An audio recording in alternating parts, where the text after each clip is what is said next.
ano ba yung mga lumalabas dyan sa FB kasi katatapos lang ng defense ng capstone project. Now, I have come across, ano ba yun, shop desk. Yung mga pumupunta sa mga bahay na may mga nireregalo ang mga anak. Pinanood ko siya ng buo, ng istorya, pero umiyak din ako. Kasi it is like, yung anak na nasa Australia ba yun? Nagpadala ng surprise sa nanay na 91 years old. Di, pinadalahan siya ng 20,000 at maraming gifts. But when she talked about the gifts and the surprise, yung tanging, the highlight of her story, sana makasama pa ang mga anak at pasalamatan sila ng personal. Grabe, umiyak ako kasi, oo nga, ano ba ang hihingi ng isang magulang sa anak? Ibig sabihin, we do not know exactly saan tayo dadalhin ng ating mga paa. Yung sinasabi nila na kahit ilan ang anak mo, it is not guaranteed na you would all be together. At 91 years old, ang sabi niya, sana maabutan niyo pa ako na parang buhay pa so that I can also thank you. Ang lakas ng epekto sa akin. And I cried hanggang ngayon. Kasi, tama. Diba? We have to thank the Lord for our parents. Kasi hindi natin alam kung ano ang mangyayari bukas. Imagine, di ba dapat surprise sa kanya at 91? With the 20,000, dapat ang highlight, salamat sa mga pinadala niyo. But she said, sana makita ko kayo ng personal at maabutan niyo pa ako mabuhay so that I can thank you personally. So, hindi yung material na bagay as parent. We do not ask for material things because more than the material wealth, naniniwala pa rin ako na mas magiging masaya ang magulang sa presence ng anak. Kaya nga parati kong sinasabi, hanggang nandyan ang parents, be thankful and tell them that you are thankful for them. Nakakaiyak kasi I know ang dami kong pagkukulang sa nanay ko. Kasi ang father ko namatay. 18 years old pa lang ako. So hindi ko yan, bata pa siguro, hindi masyadong nag-sink in. Pero ang mother ko, nagtatrabaho ako sa RTU. Nasa kapira lang sa Guadalupe. And I failed. I failed as a child, as an adult. Kasi parang hindi ko nabigyan ng time para dumalaw, para magpasalamat. Although nakakasama ko siya, kasi dumadalaw siya sa amin. At parang tingin ko yung kulang ko. Hindi ko na mababalik kahit magsisi ako.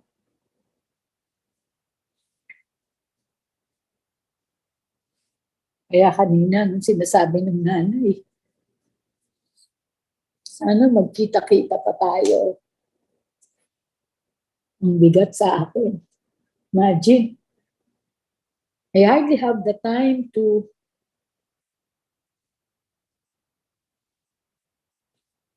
browse FB kasi ang dami kong trabaho.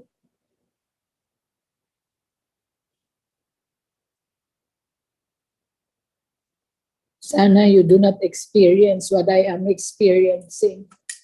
Tell your parents how lucky you are for having them. And you tell them habang buhay pa sila. Kasi kahit ilang kandila ang itirik mo, kahit ilang bulaklak ang i-offer mo, hindi yun mapapalitan. Yung pagsabi mo, habang buhay pa sila. Pasensya na. I get emotional.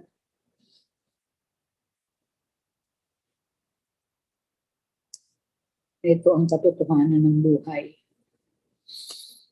Anumang success ang maranasan natin, gaano man tayo maging matagumpay sa buhay, we need to look back.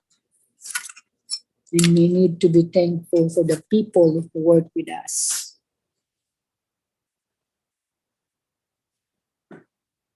Take time to say thank you to your parents habang nandyan pa sila sa tabi niyo.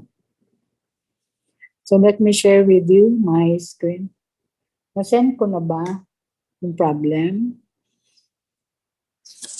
Naiiyak pa rin ako. Too emotional pagdating sa parents. Tagal ng panahon, di ba? Nabulag ako. Hindi ko nakita yung need for that. Na I get so engrossed with the profession.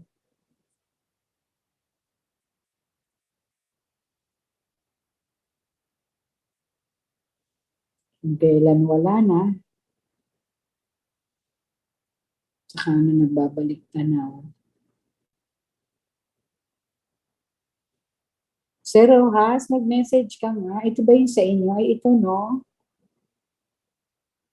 Ito, sige. O, yung problem. Kita nyo na ba?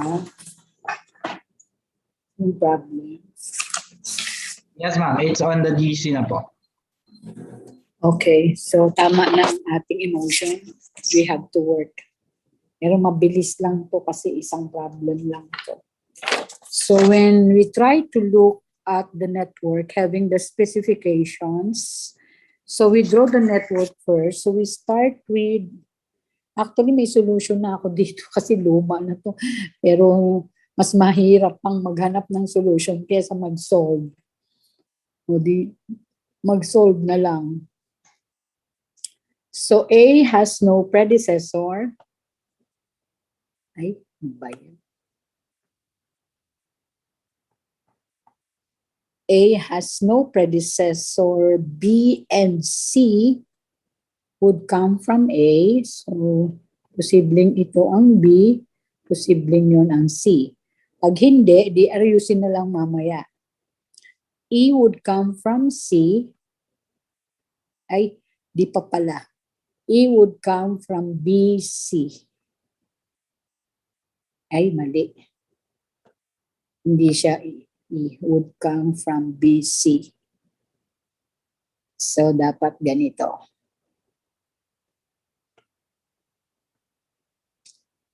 Since pareho silang predecessor, so D would come from BC. So most likely, this is D. E from C. Kaya ako po nilinawang ganon kasi yung E from C. Kung babaliktarin ko, halimbawa ginawa kong ganito, B, tapos C, tapos ginawa kong ganon, pag nilagay ko si E, ang lalabas dyan, ang immediate predecessor ni E ay B at C, which is not the case, no? Kaya yun ang titignan po ninyo. Pero pwede naman kayo mag-adjust habang nagdo-drawing kayo. So ito yung tama.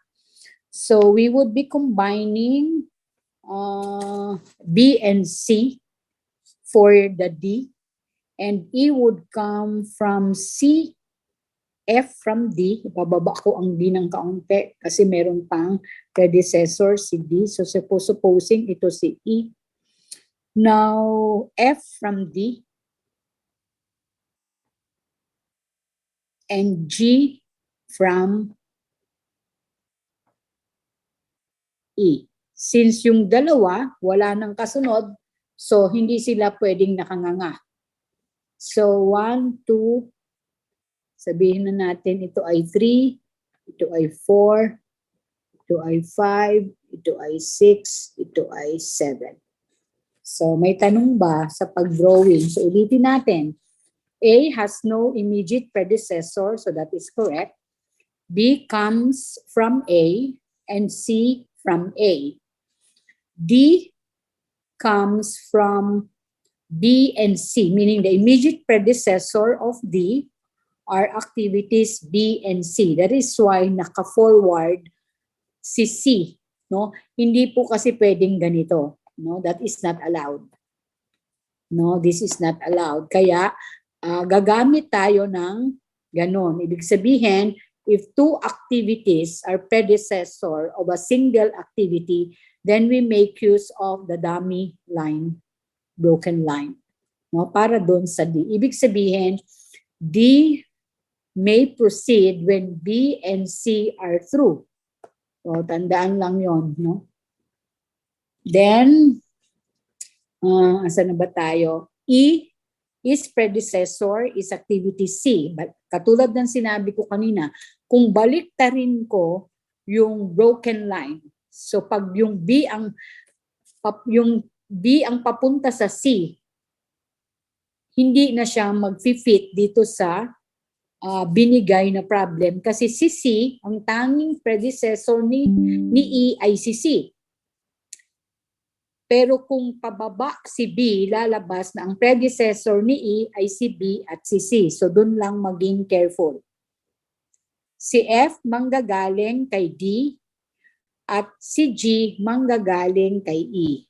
No? G. So may tanong po ba?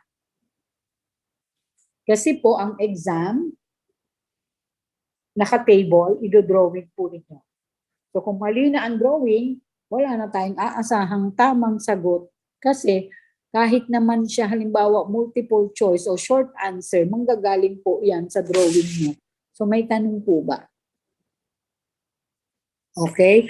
Kung wala nang tanong, since meron tayong normal time, normal cost, crash time, crash cost. Ang tanong, kung ito ay time cost trade-off, sulat ko lang time cost trade-off. So anong ibig sabihin? If you are the project manager and you get to see, nakakatakot naman. May lumilipad ng papel dito. Ba't lumilipad ng papel? Lalo ng hangin. Bali, tumilabutan naman ako. Baka nandito yung nanay ko. Bali lang ako. Siya lumilipad. Minsan galing lumilipad ng papel.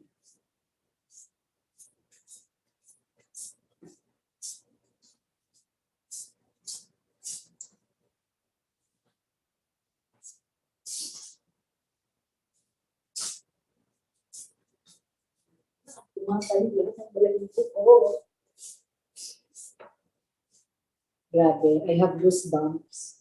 Tumatay yung lahat ng balahibo ko. Ano ba yan?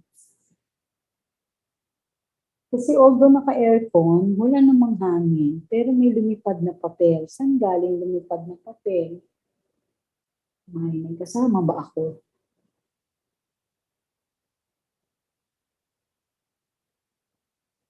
Tumatayo lahat ng balahibo ko. Nasa naga ako, nagayon. Nagulat ako. Kasi may lumipad na papel.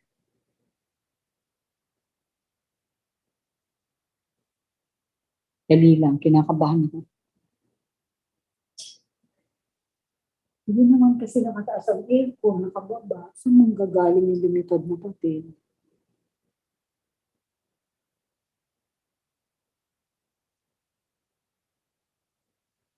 Ay, dalian na natin na makauwi tayo. Ulit. Time cost trade-off is normally done by a project manager if he gets to see that he may not deliver project on time.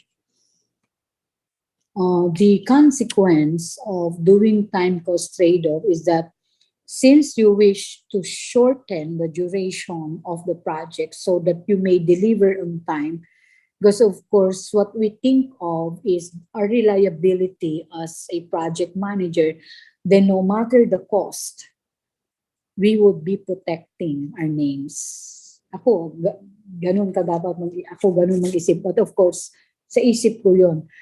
And sa tingin ko, lahat ng project managers ganun din. No matter the cost. Sabihin, halimbawa, you'll be spending 10,000 pesos, 20,000 pesos. If you can save your name by delivering the project on time, then what is 20,000? Because your name, the mere fact that if you do not deliver, may masasabi at may masasabi sa'yo. Your performance will be affected by the non-delivery of the project on time. So we come up with the time cost trade-off. Now, why is it that when we crash the time, cost would be higher? It is because, one, when we ask our employees to render overtime, we recognize the fact that we have to add 30% of the pay. But of course, other than that, we recognize that the capacity of a person to perform during the first 8 hours of work may not necessarily be the same as one's performance in the next succeeding hours. Kasi kung pagod ka na, iba na yung posible, hindi naman siguro sa lahat. Posibleng pagod ka na but you have to render overtime. So mag-overtime ka pero posibleng makaapekto sa performance. Although hindi sa lahat. That is why it is not mandatory to render overtime. But of course, katulad ng sinabi ko noon, one of my, I think, pamangkin asked me, is it obligatory? Is it my obligation to render overtime when I am being asked by the boss? And I said no. Actually, I think the state protects manpower and that you cannot be obliged to render overtime.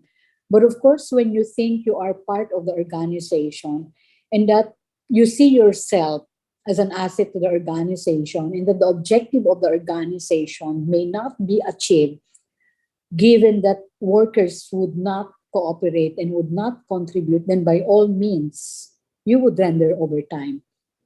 It is because you see yourself as somebody that can be relied upon. Nakikita mo na asset ka ng organization and that you have to do your part so that projects may be delivered on time. Kung meron bang nagkakagulo na sila kasi kailangan i-deliver o i-ship ng ganitong oras at sabi sa'yo mag-overtime ka, ang sasabihin mo ba ayoko kasi sundo ko nasa labas na? O hindi ba? Ano ka namang klaseng empleyado kung gano'n yung katwiran mo? Nagkakagulo na sila, hindi na nila alam kung paano makaka-comply sa requirements so that they can ship on time. At sasabihin mo, hindi po ako pwede mag-overtime kasi ang sundo ko nasa labas na. Well, in fact, I have experience. In one instance, in this university, the department is undergoing accreditation. And you know, with accreditation, we have so many papers to work with, to organize, so that the same may be presented to the Board of Accreditors. And I have one faculty seated. Lahat kami nagkakagulo. Parang wala siyang pakialam. As the chair, kung ikaw ang chair, anong mararamdaman mo? Kasi sa tingin ko, kung ako ang faculty, nagkakagulo na sa paligid, I would offer my help. Kahit hindi ako hinihinga ng tulong. Diba? You would volunteer kasi nakikita mo na everybody is too busy kasi alam na merong hinahabol na deadline. At pag wala kang pakialam, ano pang klaseng part ng organization? That is why we have to consider, in this time cost trade-off, we do this for a purpose. Kasi kailangan.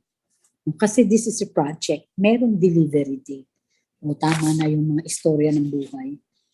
So anong ilalagay dyan na time? So yun ang tanong natin. No? When we do time cost trade-off. Given the activities A, B, C, D, E, F, G, there are two time values we have in the table. So you would consider the normal time. So let us plug in the normal time. So this is 5, B is 3, C is 2, D is 2, E is 1, F is 4, and G 4. Next, it is either you start with the forward pass and the backward pass, or you may opt to come up first with the cost to crash. So cost to crash is given by the formula crash cost minus normal cost over normal time minus the crash time. So supposing we shall try to come up with, supposing we are working with the cost to crash of activity A. So that would mean 200 minus 100 divided by 3 minus 2. So that is 100. So we do compute for the cost to crash for all the activities in the network. So yan yung isa.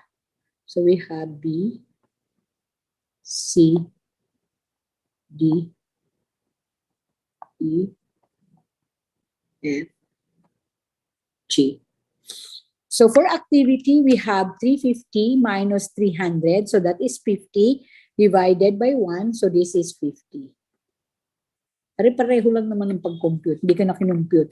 Then we have 325 minus 200. So that is 125. Check nyo ha, baka magkamali ako. Then D, we have 300 minus 250. So that is 50 divided by 1. So that is 50.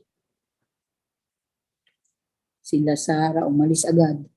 Then we have E, 400 minus 400. It means that activity E cannot be crashed. Hindi mo siya pwede galawin. Then we go to activity F. We have 900 minus 500. So that is 400 divided by 4 minus 2. So that is 2. So this is 200. Then activity G, we have 350 minus 150. So that is 200 divided by 2. So that is 100. O, check lang. Tama ba? Check nyo po. So ulit tayo ha. 100 divided by 1 is 100 for A. 50 divided by 1 is 50 for B. 125 divided by 1 is 125 for C. 50 divided by 1 is 50 for D. We are not allowed to crash activity E. Then for activity F, we have 400 divided by 2, so that is 200. For G, we have 200 divided by 2 is 100. Any question now for the cost to crash? So after the cost to crash, we proceed with the forward pass. So we have 0, 5, 5, 8, 5, 7. So this is 8. Ay, 7. Bakit 8?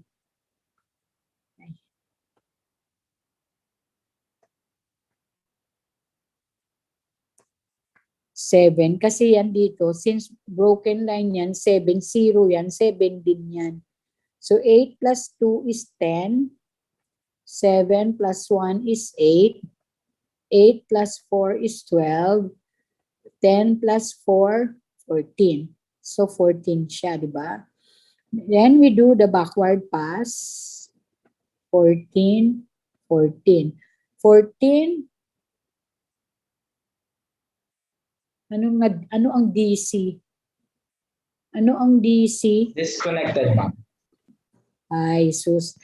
Pasensya na kayo kasi hindi ako, dati nga yung LOL, sabi ko sa anak ko, ano ba yung ibig sabihin? Bakit LOL? Sabi, ano ba ma? Laugh out loud. Ay, ano ba yun? Hindi ako alam. So, pasensya, hindi ko alam. 14 minus 4, we have 10. 14 minus 4, ay 14 minus 4, tama ba 10? 14 minus 4, 10 also. Then we have 10 minus 1, 9. Sabi ng isang graduate student, Ma'am, bakit po doon sa node 1 ko, hindi sila parehong 0? Bakit yung isa 0? Bakit yung isa hindi 0? Oh, di ba nakakatawa? At least alam mo nag-work sa assignment. 10 minus 2 is 8. So this is 8. This is 8. Kasi 0 siya, no? So 8 minus 3 is 5. So this one, we have 8 and 9. So this is 8 minus 2, 6. Between 5 and 6, we have 5 minus 5, 0. So wala pong tanong? Okay. So we determine the critical path pagka yung red at blue ay 0, hindi na natin po isusulat pag 0 ang gap o pareho sila ng value. Either basta pula at blue. Parang ito yung sample, di ba? Pula at blue. O di, alam mo critical path yan. So, 5 and 5. So, critical activity yan. So, 8 and 8, critical. And 10, 14. Kung titignan mo yung iba, 5 tsaka 6, 7 tsaka 9, 8 tsaka 10. So, alam mong isa lang ang na-create mo na critical path. So, critical path is path A, B, D, F. So, CP length is 14. So, time units, walang nakalagay, no? May nakalagay ba? Ano bang nakalagay? Normal time, walang nakalagay, no? Kung ano siya. O di, time units ilagay natin. 14 time units. Now, A, B, D, F. So, ilagay natin yan. A, ay, bakit ba yun B?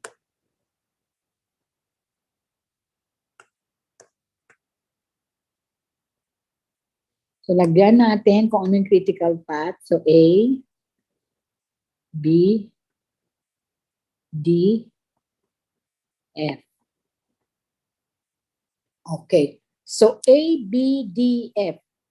Cost to cross of A is 100, B is 50, D is 50, E 200. Ibig pong sabihin, alin man sa activity B at D, ang gusto mong i-crash, pwede. Bakit? Kasi 100, 50, 50, 200, syempre pipiliin mo yung mas maliit ang magagastos mo. No? So, ibig sabihin, anong gusto po ninyo? I-label ko yung network, ha? So, network 0 ito. So, gagawa na tayo ng network 1. Idodrawing ko muna ulit yung network. So, 1, 2, 3, 4. Then, 5.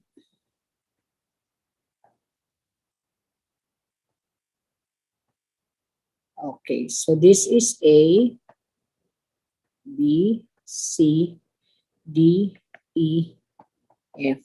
Ito ang mahirap sa crashing. Actually, kung sanay ka na, pwede kang hindi mag-crash ng isang time unit. But ako, hindi ko yan tinuturo sa estudyante kasi po, baka may mag-crash kayo na makaka-create siya ng panibagong critical path, hindi nyo siya makita.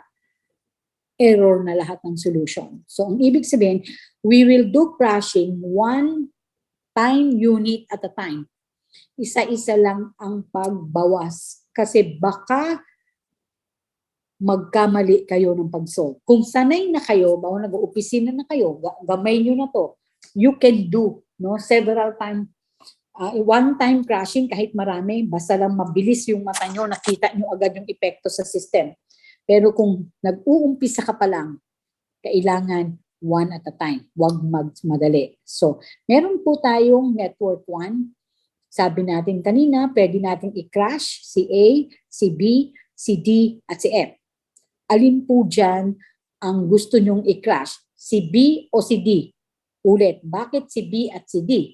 Sapagkat sa kanilang apat, silang dalawa, ang mas maliit ang cost to crash sa halagang 50. Isa lamang po ang ika-crash natin. Ano pong gusto nyo? Pwede mag-volunteer. So ano ika-crash natin? B na lang po. B, boy ba, sir? Boy? Yes po, ma'am. Boy po. Okay, B. By one time unit. So, ibig sabihin, magpla-plus tayo ng 50 sa cost. Kasi 50 ang kanyang cost to crash. Kung titignan mo ang B, ang time niya na normal 3, ang crash time niya 2. Ibig sabihin, pag na-crash mo na si B ng one-time unit, hindi mo na siya ulit pwedeng galawin. So ilagay natin, no, itong crash natin sa B. Lalagyan ko na ng asterisk si B. Anong ibig sabihin ng asterisk? Fully crashed na si B. Sa mga susunod na magka-crash ka, hindi mo na siya pwede galawin. So, ilalagay natin yung mga ibang time nang hindi natin ginalaw. So, this is 5, this is 2, this is 2, 1, 4, 4. Then, we do the forward pass again. Ulit-ulit.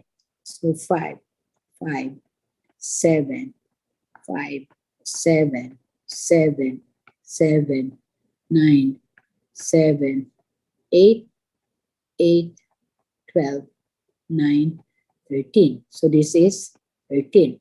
So we do the backward pass. 13 minus 4, 9. 9 minus 1, 8. 13 minus 4, 9. 9 minus 2, 7. 7, 7. Meaning this is 7, 5. 7, 5, 5, 0. Now, in network 1, in the examination, the given network is considered network 0. Huwag pong magkamali doon para matandaan siya sa exam. So, network 1 is a result of the first iteration where we crash activity B1 by one-time unit. That is, we would be adding 50 to cost. But in the second, in the first network now, network 1, 2 critical paths already. So C piece. So we have A, B, D, F.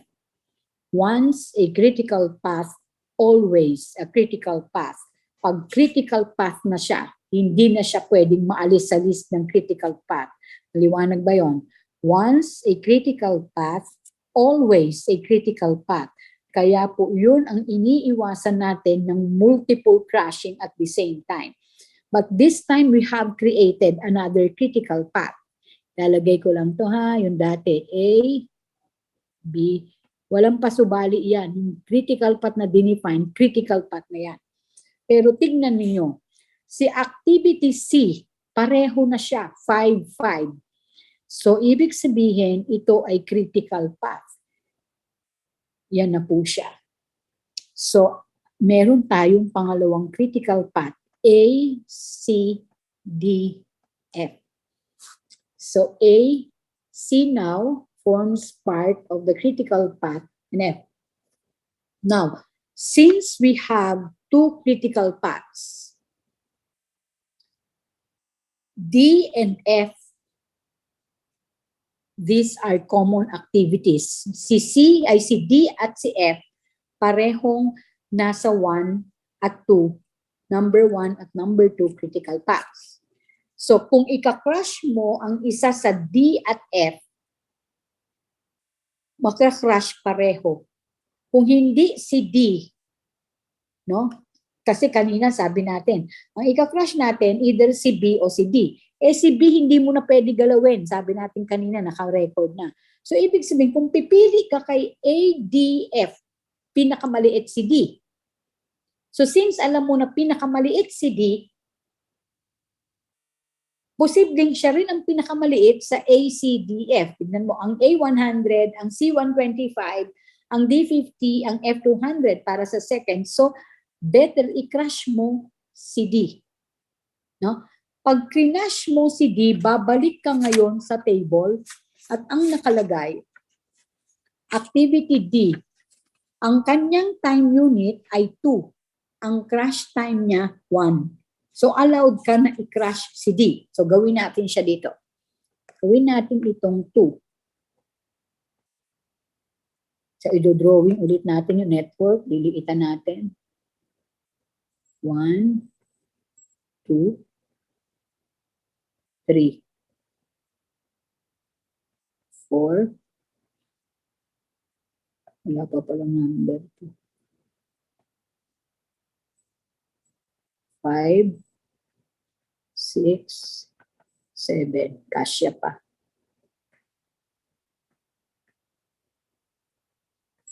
So, ito si A, si B, si C, si D, si E, si F, at si G. So, ilagay natin ha, ika-crush natin si crush D by 1 time unit. So, ito ay plus 50. Ulit, pwedeng isa lamang ang ika-crush mo kasi si D nasa unang critical path, nasa pangalawang critical path. Ibig sabihin, kung marireduce mo yung unang critical path, dapat marireduce mo rin yung pangalawang critical path. Kung hindi mo na pwede i-reduce ang isa sa critical path, stop ka na. Hindi ka na pwedeng mag-reduce. Dahil once a critical path, always a critical path. So again, we do the forward pass. Ay, hindi ko pa pala nalagay yung mga value. Ang D gagawin natin 1, di ba? Ay, i-read natin to. Hindi mo na rin siya pwede galawin. Si B, hindi na siya pwede galawin.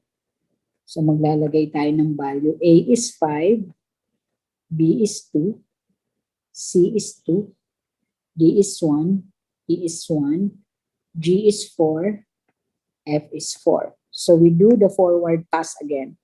0, 5, 5, 7, 5, 7, 7, 7, 7, 8, 8, 12, 7, 8, 8, 12, 12. We do the backward pass. So 12 minus 4 is 8. 8 minus 1, 7. 12 minus 4 is 8. 8 minus 1, 7. 7, 7. 7 minus 2, 5. 7 minus 2, 5. 5 minus 5, 0. So dito po sa ating network 2, pansinin po nyo, lahat na critical path, 3 na siya. So 3 na po ito. CPs. A, B, D, F. A, C, D, F. A, C, E, G. Kita po nyo? Kasi ito, 0, 0, so critical activity. 5, 5, critical activity. 5, 5, critical activity. Ito naman kasi ano lang yan, broken. So 7, 7, critical activity. 7, 7, critical activity. 8, 8, critical activity. 8, 8, critical activity. Ibig pong sabihin, yung 3 possible route from node 1 to node 7, lahat sila critical. No time to dilly-dally. So, lagyan po natin ng note kung ano yung hindi na natin pwede i-crush. Hindi mo na pwede i-crush si D at si B at si E. No? Hindi na sila pwede galawin. So, kung i-reduce sa choices po between A and F. Sa una, A and F na lang. So, pwede mo i-crush si A by one time unit, that is 100. Si F by one time unit, that is 200. So, tignan po natin yung possible combination, ha? So, kung A lamang, 100. But if you take A for the first, ito yung una. Kailangan kumuha ka ng isa sa second. Pero may A din naman kasi si pangalawa, so okay po na i-reduce si A. Sa kanilang lahat, no? 100, hindi na pwede dalawin si 50. So, 100, 125, 200, 100. So, it does not matter kung i-reduce mo si A. Halimbawa po, hindi si A ang gusto mong i-reduce. Kung hindi si A ang i-reduce mo, pwede kang mag-reduce ng iba, pero dapat i-add mo lahat ng cost ng ika-crush mo per critical path at i-add mo siya kung mas maliit siya sa iisa lang na ika-crush. But ito po, kung ika-crush natin ang activity A, yung A nasa 1, may A sa 2, at may A sa 3. Kaya better mag-crush ng A. So ganun lang po. Tignan nyo lang yung combination kung hindi common yung ika-crush. So we now proceed sa network 3. 3 na tayo. So network 3. So drawing lang natin ulit. Parang ganito yun. 2. So ito yung B. Ito yung C. Ay, baliktad yung haba. So ito yung B, C. Tapos D. Ito yung E. Ito yung F. Ito yung G. So 1, 2, 3, 4, 5, 6, 7. No? So ito po ang ating A. Tingnan ko lang kung bakit siya nakabilog. Ay, ano ba yan? Ba't ayaw magbura? Ayaw niya magbura. Ay, sumasakit ang ulo ko dito. Ayaw magbura. Burahin nga lahat. Ay, pala pwede kasi hindi ko pwede burahin to. Yun. So, A, B, C. So, yung A natin, yun siyang i-reduce natin. Ang alam ko, si B ay 2, si D ay 1, si C ay 2, si E ay 1, F4, G4. Paki-double check ha. So, yung A natin, 4. Kasi kanina 5. Ay, i-read ko siya. So, ito yung i-reduce natin, 4. So, hindi na pwede galawin si A kasi 4 ang crush time ni A. Hindi na pwede galawin si B. Hindi na pwede galawin si D. No? Si E, hindi mo rin siya pwede galawin. Okay? So, we do the forward pass. You have 0, 4, 4, 6, 4, 6, 6, 6, 6, 7, 7, 11, 6, 7, 7, 11. So we do the backward pass. 11 minus 4 is 7. 7 minus 1, 6. 11 minus 4, 7. 7 minus 1, 6. 6, 6. 6 minus 2, 4. 6 minus 2, 4. 4 minus 4, 0. So, ang critical path po natin pareho. C, P. So, pareho lang siya. A, B, D, F. A, C, D, F. A, C, E, G. No? So, 11 siya. So, ilagay lang po natin yung mga hindi na natin pwede galawin. A, B, D. Hindi na pwede galawin si D. Hindi na rin pwede galawin si C. Okay. So, ang natitira na lamang po natin ay activity F. So, allowed pa po tayo mag-crash ng F. Actually, that is 2 time units, pero hindi po tayo mag-2. Sa pangalawa po, kung yung F lang ang pwede mong galawin sa una, since nasa pangalawa rin siya, hindi mo na po problemahin yung pangalawa. Pero sa pangatlo po, wala tayong F. So, balikan po natin ang cause to crash. So, yung F po, 200. Yung ating ACEG. So, pwede po nating i-crash si C. Kasi si C o si G para sa activity o sa critical path 3. So, yung C125, no, yung G 100. So, better na i-combine si G kay F. Wala na po tayong choice kung hindi i-crash si F kasi siya yung nag-iisa na pwedeng i-crash sa critical path 1. No? So, yan na po. So, ibig sabihin po, magka-crash tayo. So, papunta na po tayo sa network 4. We would crash activities. Ano bang crash natin dito? Hindi pa pala naka-define. Crash D, no? Ay, A. By 1 time unit. So, this is plus, ilan ba yung A natin? 100. 100. Kasi kailangan po natin yan. For this one, we are crashing activities. Ba yan? Ba't ganun ang spelling?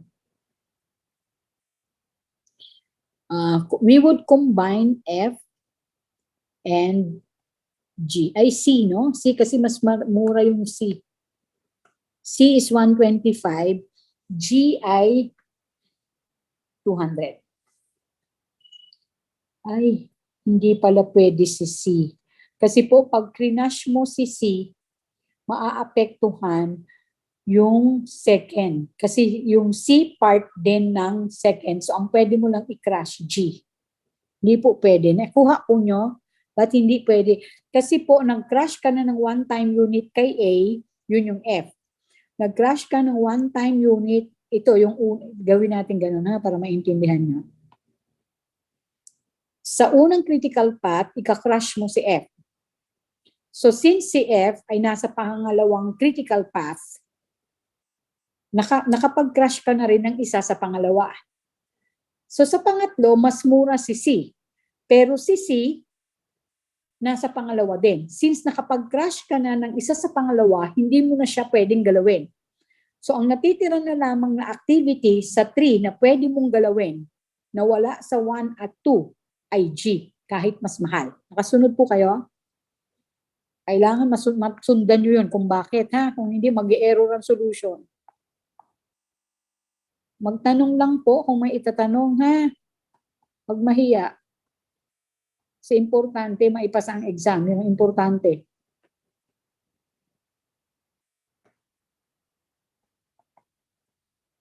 Yan na tayo, no? So, ika-crash natin si F is one-time unit lang po, ha? Hindi po tayo pwedeng magdalawa kasi si F, pwede po siya i-crash ng 2-time units.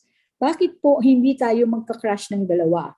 Kasi po, baka pag nag-crash ka ng dalawa, may maiiwan ka na critical path. Mali na lahat ng solution.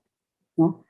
So, kung professional na po kayo sa pag-solve nito, nakikita nyo na po agad, pwede po yun na hindi kayo mag-error. Pero kung baguhan ka pa lang po, better na you crash one at a time. No? Yun ang advice. So we have A, B, C, D, E, F. Kasi baka sa exam, i-crash nyo yan ng dalawa kasi nakalagay, ay, yung F pwede siya from 4 going 2. Hindi po, baka mag-error po kayo dyan. So, ika-crash po natin si F. So, gagawin natin si F na 3. At si G, gagawin din natin na 3. Kasi pareho sila, no?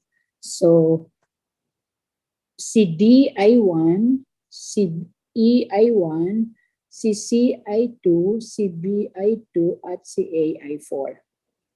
So, ulit, magagawa po tayo ng mga hindi na pwede galawin. So, yan na po.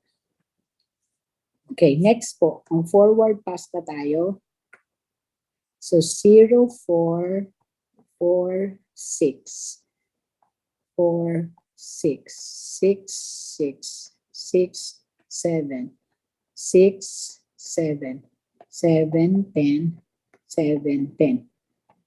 10. Kaya alam niyo po na tama kasi lahat pa rin sila critical path. Kung halimbawa po nag-reduce ka kaagad at may naiwan ka, nag-iba na yung critical path mo kasi mas mahaba siya sa nag-reduce ka, mali na po ang solution. So ito kitang-kita mo na pareho lahat. 10 minus 3 is 7. 10 minus 3 is 7. 7 minus 1, 6. 7 minus 1, 6. So we have 6, 6. So 6 minus 2, 4. 6 minus 2, 4. 4 minus 4, 0. So lahat po critical. Hindi natin nalagay kanina dito. So lahat yan critical.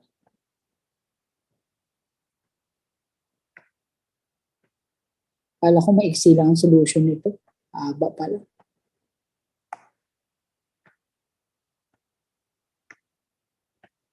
So again, pareho pa din po ang ating critical paths. So CPs, A, B, D, F, A, C, D, F, A, C, E, G. So lagyan lang po natin ng note para hindi tayo malito.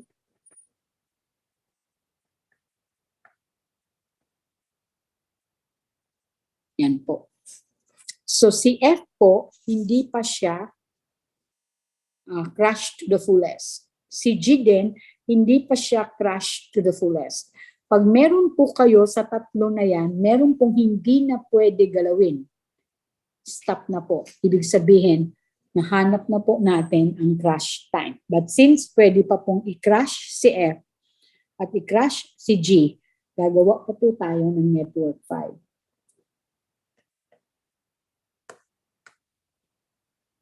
One, 2,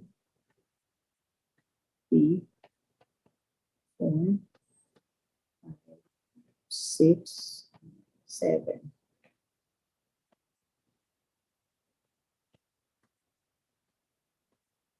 Ano po. So, ito ay si A, B, C, D, E, F, G. So, ika-crush po natin dito, pareho din. So, crush activities, F and G. So, ang additional cost po natin, 200 tayo kay F, no? 200 tapos 100 kay G. Tama ba? Cost of crush. F is 200, G 100, so 300. So, plus 300. So, kanina, plus 300 din tayo. So si F now, magiging 2. Si G, magiging 2. Hindi mo na pwede galawin si G at si F. Hindi mo na pwede galawin si D, si B, at si A. So, maglalagay tayo ng value. So, this is 4, 2, 2, 1, 1, 2, 2. So, we do the forward pass. 0, 4, 4, 6, 4, 6, 6, 6, 6, 7, 7, 9. So this is 6 plus 1, 7, 7 plus 2, 9. So we have 9. We do the backward pass. 9 minus 2, 7. 9 minus 2, 7. 7 minus 1, 6. 7 minus 1, 6. 6, 6. 6 and 6, we have 6 minus 2 is 4. 6 minus 2, 4. 4 and 4, we have 4 minus 4, 0. So the same critical path.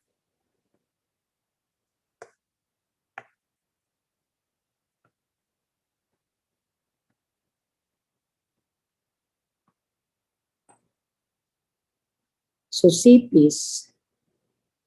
Pareho lang po. A, B, T, F. A, C, T, F. A, C, E, G. So, mag-monitor lang tayo nung hindi mo na pwede galawin.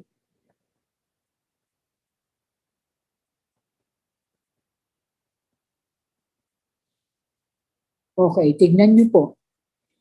A, B, D, F of the first, hindi mo na pwede galawin. A, C, D, F of the second, pwede ka pang gumalaw ng C. A, C, E, G, pwede mo pang galawin si C. But since sa kanilang tatlo, hindi mo na pwede galawin si 1, stop ka na po. Hindi mo na yan pwede galawin. So, ibig sabihin, network has been crashed to the fullest.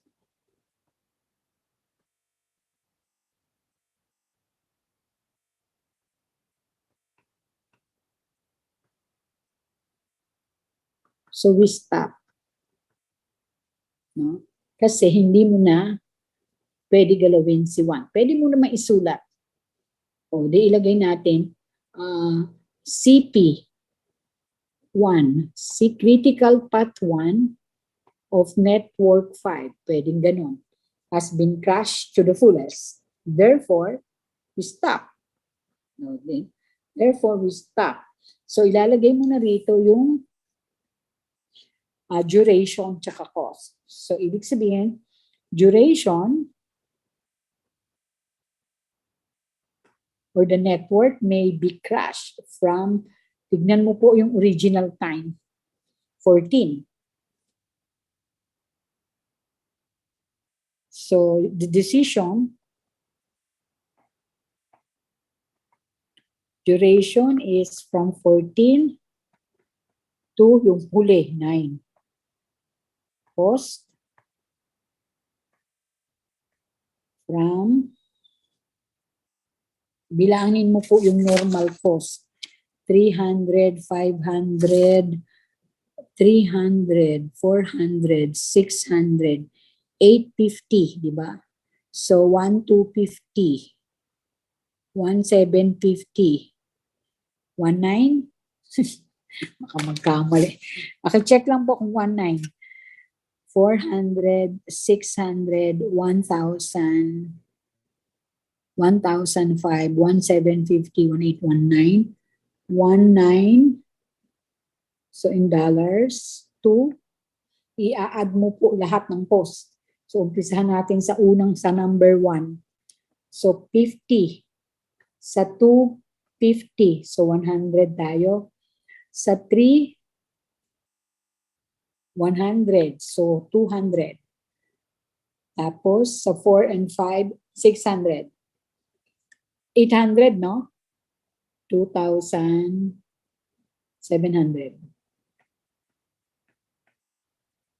So, yan na po yung decision.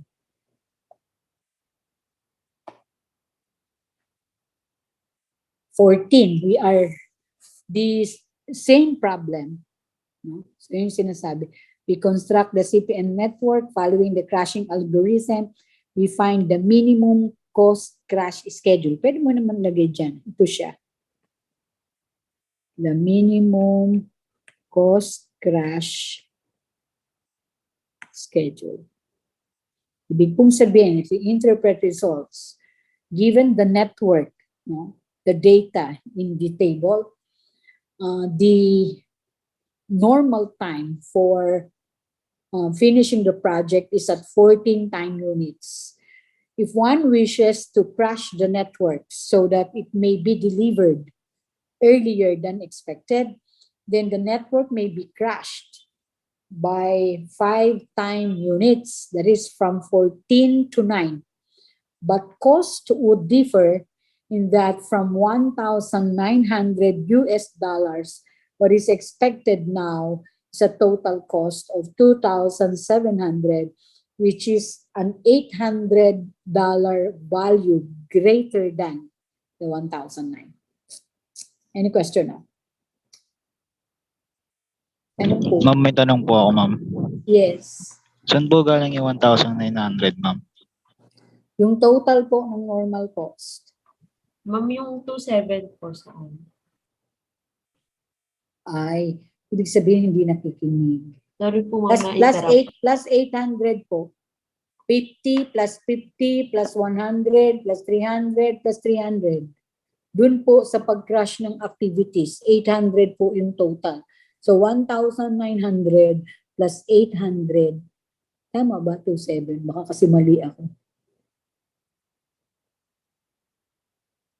27 ba? 27, di ba? Yes, Plus ma'am. 800. 19 po plus 800, 27. Okay po, ma'am. Thank you po. Oh, may tanong pa po? Madali lang ba, crashing?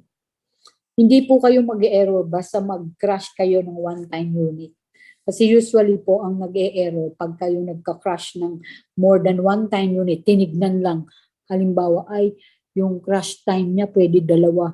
Dalawahin ko na para hindi ako mahirapin mag-drawing. O pag ganun po ang attitude, walang tiyaga, doon po nanggagaling ang error. Kasi po, baka hindi nyo napansin, nag-crash kayo ng more than one-time unit, yung isang critical path maiiwan nyo. Pag naiwan nyo po ang isang critical path, mag-e-error na po ang solution. Parati lang pong tatandaan, once a critical path, always a critical path. Madali lang, mahirapan po kayo. Nakasunod po ba kayo? O pwede po kayo mag-screenshot, umpisahan po natin doon. So, ulit, paano ginawa siya? Withdraw the network from the table. No, i-check lang po ang immediate predecessors. So, ulit natin, ang immediate predecessors ay yung mga activity before pa nung ini-specify mo na activity. Pagka na-drawing na po natin yung network, pwede naman po tayong mag-umpisang forward pass o backward pass. O since this is a time cost trade-off problem, pwede rin po tayong mag-start sa pag-compute ng cost to crash. Pag na-compute na po natin ang cost to crash, pwede tayong mag-CPM or magmula sa CPM na define natin ang critical path. Mula sa critical path, ika-crash natin yun. Hindi tayo magka-crash ng kahit anong activity. Ang ika-crash po ay yung activity ng critical path. Bakit activity ng critical path? Kasi halimbawa, dito sa network 0, activity E, bakit mo siya ika-crash? Ang early start time niya 7, ang late start time niya 9. Ibig sabihin kahit ma-delay siya ng 2 time units, mai-deliver pa rin ng maayos ang project. So, hindi mo siya kailangan i-crash. But when you take halimbawa activity A na 0 ang slack time, that is the early start time of activity A is 0, and the late start time of activity A is also 0, so ang ibig sabihin, pag na-delay yan ng konti, magkakaproblema ka. So kung gusto mo tong i-crash, magbabayad ka. Or para bang pinagpalit mo ang panahon sa karagdagang halaga. So may tanong po ba?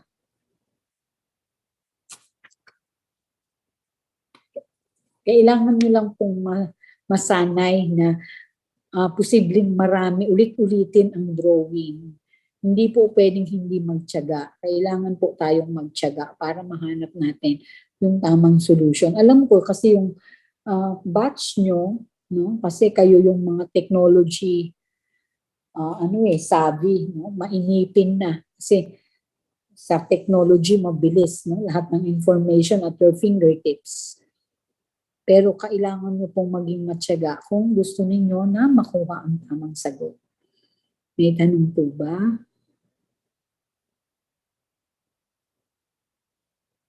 Kala ko 30 minutes lang ito. Sabi ko, daling uyan, 30 minutes tapos na. So, ang susunod po natin ay exam. Actually po, kung titignan nyo yung coverage ng OR1, tapos na. Pero pwede pa natin kunin ang sensitivity analysis. Hindi pong sabihin, we go back to the discussion of, shall we say, linear programming and ask the question, what if? Pero kung hindi na po natin siya mahabol, pwede naman pong ibigay siya as assignment. Pero better po na ma-discuss. So, supposed to be by next Wednesday, you will take the exam, which would cover network and PERT CPM. So, hanggang dito po sa time cost trade-off. Now, since mas better na sabay po kayo para hindi kayo ma-stress, kasi alam naman din natin, no? Alam ko din na there are others who would ask you, kung nauna kayo mag-exam, magtanong sila, ano ang coverage, ano yung mga tinanong. And sometimes, kasi kaibigan natin sila, hindi po tayo nakakatanggi. So para makaiwas na lang tayo doon, sabay na lang. No? Hindi natin maiwasan, may rider talaga. So may tanong pa po ba before we leave? O nag-screenshot na ba kayo? So 1, screenshot na po, 1, 1, 2, 3, 1, 2, 3. 2. 1, 2, 3, 1, 2, 3. Madali lang po ba? Hingi nga tayo ng feedback. Nadalian ka ba, De La Cruz? Nalilito lang ma'am sa ika-crush po. Parati pong sa critical path activities. Tapos balikan nyo yung cost to crash. Yung pinakamura, yun po ang una mong ika-crash. Thank you Meron po. ka po ba? So tanong tayo kay Oponda. Ma'am. Wala naman po. So nakaintindi naman, mabuti naman. Ang gulo. Same lang po, ma'am. Nalilito lang din po sa pagka-crash pero tsaka po mahaba yung solution, ma'am. Oo, mahaba, no? Tsaka parang nakakainip kasi ulit ka ng ulit ng drawing. No? Pero kaya yan. Tiyaga. O si Rojas, anong feedback mo, kuya? Okay naman po, ma'am. Nakasunod ka naman. Apo. Hindi ka naman nahirapan. Doon lang din po, ma'am, siguro sa illustration lang din, ma'am, siguro ako mahirapan. Actually, nakagugulo lang pag dumami na yung critical path. Sana isa lang, no?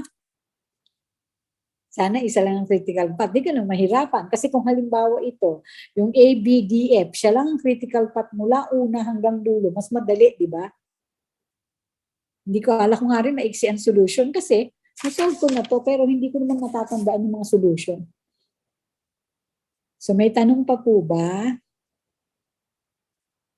Clarify. Yes po, Sir Kahukong. Ano po ang i-clarify?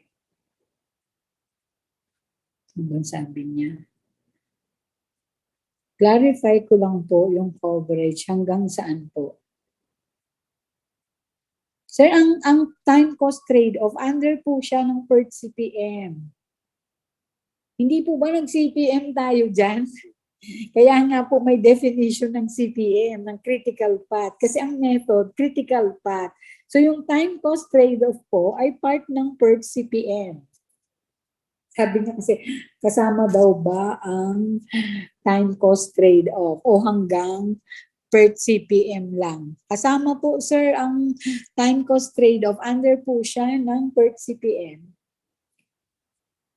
Parang ano po ito bawa, nag-compute ka kung ikaw ang project manager, tapos tinanong mo, ano kaya yung probability na matatapos ko yung project, no? Sabihin na natin 24 weeks. Tapos inisip mo na kung 50% lamang yung probability ng 24 weeks, kailangan pala i-shorten ko siya para sigurado ako. So ano ba gagawin ko? Then you seek ways by which you can crash the network. Yun nga, pag sinabi natin we crash the network, ang usual na ginagawa natin, ano ba yung possibility para ma-crash ang network? O edi mag-empleyo ka ng mas maraming tao. Kung halimbawa, ikaw ay, mas madali kasing intindihin, nagpapagawa ka ng bahay. Sabi mo sa kontrata mo doon sa iyong contractor, o kailangan yung bahay ko in 4 months tapos na. Tapos sa kontrata nakalagay, sa bawat araw na hindi mo ma-deliver sa akin yung bahay, meron kang penalty na 20,000.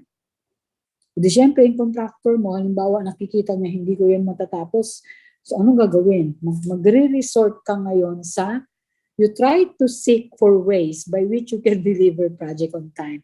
And one of that is to ask your workers to render overtime. But of course, other than asking workers to render overtime, we may also resort to subcontracting. Ano yung subcontracting? You ask another company to help you out, do the work. Ano yung kinatatakutan natin doon? Kung subcontract ito. Usually kasi when you are the project manager, you direct your people, at least you know your people. Now, in subcontracting, of course, you do not give the contract to anybody you do not know. But even if you know the subcontractor, there's no guarantee that work will be as expected. There might be deviations with the expectation of the work. Kasi kung kilala mo siya, pero hindi mo pa kilala kung gaano siya nagtrabaho, pero nagtiwala ka, pinasubcontract mo, yun ang risk. Ibig sabihin, we can only hope that when we ask another company to subcontract our work. Tapos, yung tanong, legit ba yun? Yes, ikaw ang kausap nung kumuha ka ng kontrata, ikaw ang naka-front. But if you cannot finish the project on time and you try to seek for help, normal naman, di ba? Pero yun guys, yung kung nakakarinig din tayo sa mga construction, bawa naka-subcontract, tapos yung isang empleyado nahulog, namatay. Ang tanong nga doon, sinong responsable doon? O di syempre yung subcontractor. Pero ang kumbaga ba, dahil matitigil yung project, yun ang mga issues. No? So there are issues pagka mga ganito. But of course, if we are the project manager, we do our best to make sure that we deliver the project on time. Otherwise, it would create an impact to the name that we have in the industry. Kasi i-evaluate ka nila based sa yung performance. So ayaw nating masira. For as long as we love our name, hindi natin hahayaan na masira yan. So may tanong pa po. Anything more? O before we leave, may I ask you, after the class, pwede bang i-embrace ang nanay, ang tatay, o sino man, at sabihin, thank you so much for allowing me to study and the opportunity to making me a better person. Do that.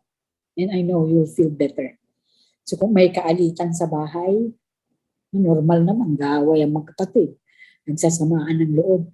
Kalimutan na yun. Mas importante ang relationship sa kahit ano pa mang bagay. Take it from me. I've been there. So, with that, you may leave Zoom now. Thank you everybody for coming to Attendance lang po. Or, Yes po. I'll screenshot lang po ma'am for attendance. Okay. Mag-attendance ka? O sige. Yes, O, tanggalin ko na yung share kasi kung tapos na kayo na mag-screenshot, okay, stop